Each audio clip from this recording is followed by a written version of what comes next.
There's something really amazing about watching a baby's first tries at communicating, isn't there? That little wave, or when they point at something, those first babbles. It feels so precious, but it's also something we can actually help along and encourage. So today we're doing a deep dive into some really interesting research. It's a preliminary clinical trial from Autism Research about an intervention called infant achievements. We're really going to unpack this specific article titled Infant Achievement Intervention Improves Caregiver Implementation, Fidelity, and Infant Social Communication Outcomes. It's a bit of a mouthful, but it's important stuff. Our mission here is to look at how this research shows caregivers can make a real difference in social communication for babies, even as young as 8 to 12 months old. This study, led by Dr. Rebecca Lando, gives such practical, actionable insights, especially for parents who might be seeing some early signs of social communication delays. It really empowers parents and turns these complex ideas into things you can actually do. Let's get into the study itself, this Infant Achievements program. The main goal was twofold. First, they wanted to know if this 8-week coaching program helped parents actually use specific interaction strategies more consistently and correctly. This is what they call caregiver fidelity. Second, if the parents did get better at these strategies, did that then improve the baby's social communication? They looked at things like joint attention.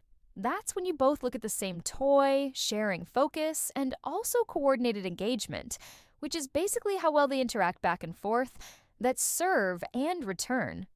Who took part in this study? They had 38 infants, all between 8 and 12 months old. These were babies already showing some early signs of social communication delays. What might that look like at that age? Maybe less consistent eye contact, perhaps not responding to their name as much, or maybe their babbling is a bit limited for their age group, things like that. How did the study work? They had 2 groups. One group of caregivers received specific coaching. This was reflective home-based coaching on something called NDBI techniques. NDBI stands for Naturalistic Developmental Behavioral Intervention. It sounds technical, but it's really about practical things like truly following the baby's interests, narrating what they're doing, and turning everyday moments, like feeding or bath time, into teachable moments. It's about making it very naturalistic, hence the name. The other group, the control group, received just general information about child development, but not that targeted NDBI coaching. Now, for the results, the findings were pretty striking. The Infant Achievements group, the ones who got the coaching, showed really significant improvements right after those 8 weeks. These were statistically very significant, with p-values incredibly small, p less than or equal to 0.01, meaning there's almost no chance these results were just random luck. This was consistent across all the main things they measured. How well the caregivers used the strategies, how often the babies initiated joint attention, and their coordinated engagement. Big improvements. But did it last?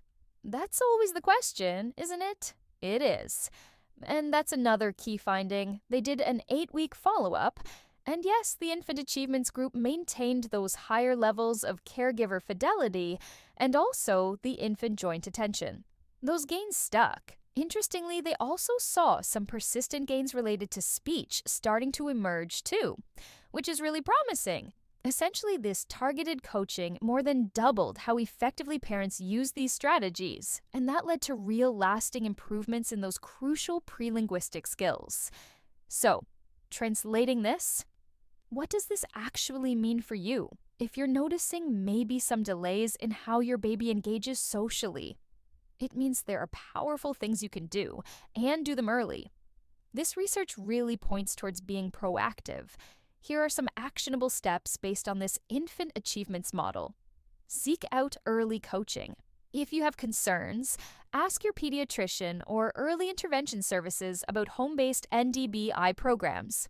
Getting this support before age 1 seems really beneficial, sooner rather than later. Practice following your baby's lead.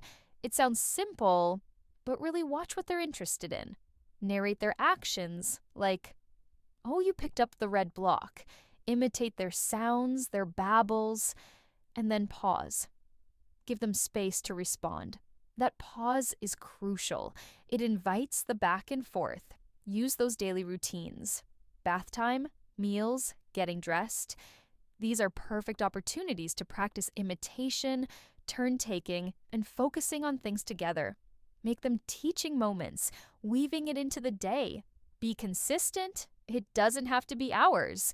Aim for maybe 10 or 15 minutes of this kind of focused NDBI style play each day.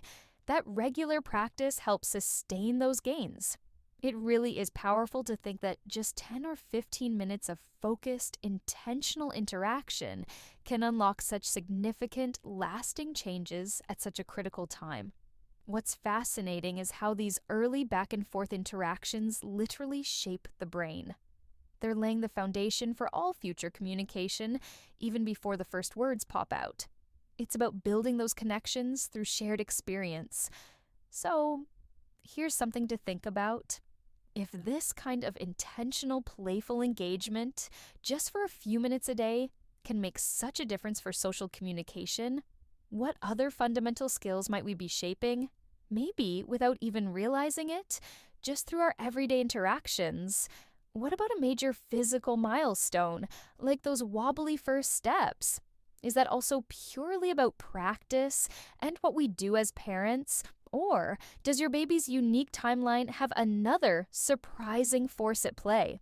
Our next video dives into a groundbreaking study of 70,000 infants that reveals a hidden influence on when your baby takes their first steps, and it might challenge everything you thought you knew about early development.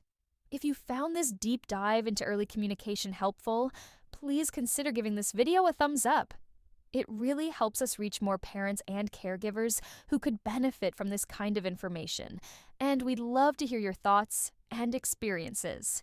Leave a comment below with your insights or any questions you have about encouraging your baby's social communication. Finally, if you want more research-backed insights and practical tips for supporting your child's development, be sure to subscribe to our channel and hit that notification bell so you don't miss our next video. Thanks for watching!